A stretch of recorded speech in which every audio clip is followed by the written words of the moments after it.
Je suis Sylvie, diététicienne nutritionniste spécialisée en micronutrition, nutrithérapie approfondie.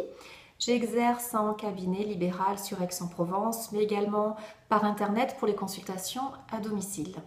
Alors j'ai décidé de réaliser des petites vidéos pour vous aider à mieux comprendre l'organisme et également pour vous informer, vous donner des conseils sur l'équilibre alimentaire, sur des recettes à découvrir, voilà, sur améliorer son état de santé, atteindre un bien-être. Et c'est donc dans ma cuisine que je vous reçois donc pour cette première vidéo dont le thème sera donc le métabolisme de base. Alors, qu'est-ce que le métabolisme de base? Il correspond à notre besoin énergétique, c'est-à-dire il correspond en fait à la quantité d'énergie nécessaire à notre organisme pour subvenir à ses dépenses, dont le but est d'entretenir, de maintenir les fonctions vitales du corps au repos. Donc ces fonctions vitales sont les battements de cœur, la respiration, la digestion, le maintien de la température, etc. Pour calculer le métabolisme de base, on va prendre en compte différents facteurs. Déjà l'individu, si c'est un homme ou une femme, sa taille, son âge, mais également donc s'il est malade, donc s'il a une pathologie, également si cette personne est enceinte, en surpoids ou au contraire dénutrie.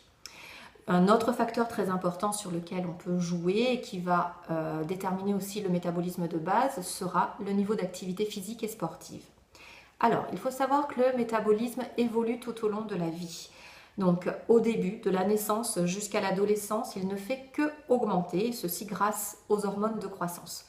Ensuite, vers l'âge de 20 ans, le métabolisme va un peu se stabiliser pour en fait diminuer jusqu'à la fin de notre vie de 1 à 2% toutes les décennies. Avec une grosse parenthèse, donc pour les femmes entre 45 et 55 ans, où à cette période, le métabolisme de base donc, va chuter un peu plus. La raison, la chute hormonale, effectivement, dans un premier temps, la baisse des progestérones puis des œstrogènes, qui favorise donc la baisse du métabolisme de base.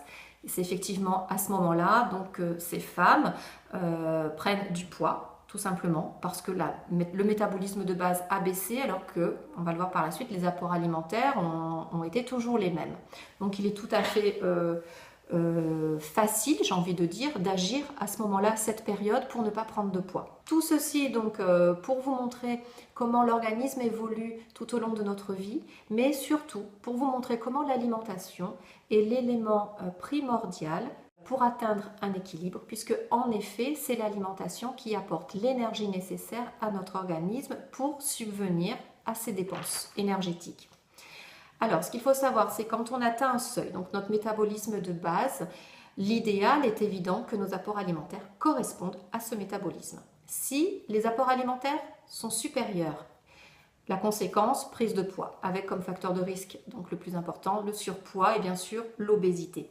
Si les apports alimentaires sont en dessous du métabolisme de base, donc vous allez dire, dans un premier temps, oui, je vais perdre du poids, tout à fait.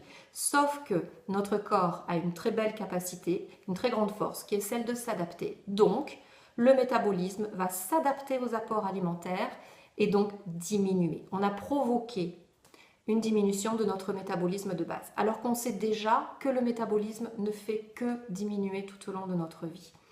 Ça a été démontré qu'il était très dangereux de suivre des régimes hypocaloriques ou très restrictifs, puisqu'effectivement donc, le corps s'adapte aux apports alimentaires, le métabolisme diminue, ce qui fait un effet yo-yo avec prise de poids et donc facteur de risque, surpoids, obésité. Tout ça pour expliquer qu'en fait notre métabolisme de base, il faut en prendre soin, il faut l'entretenir. Et pour l'entretenir, réellement il n'y a qu'une solution, c'est l'activité physique, l'activité sportive.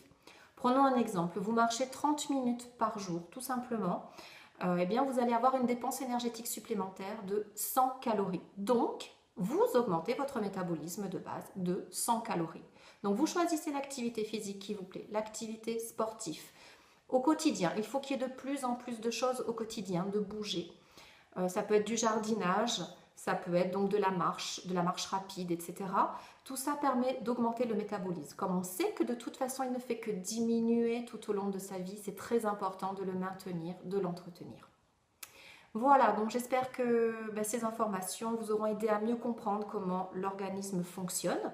Donc dans une prochaine vidéo, je vous expliquerai comment atteindre l'équilibre alimentaire, puisqu'on a bien dit que l'alimentation était l'élément primordial justement pour atteindre un équilibre, donc en adéquation avec notre métabolisme.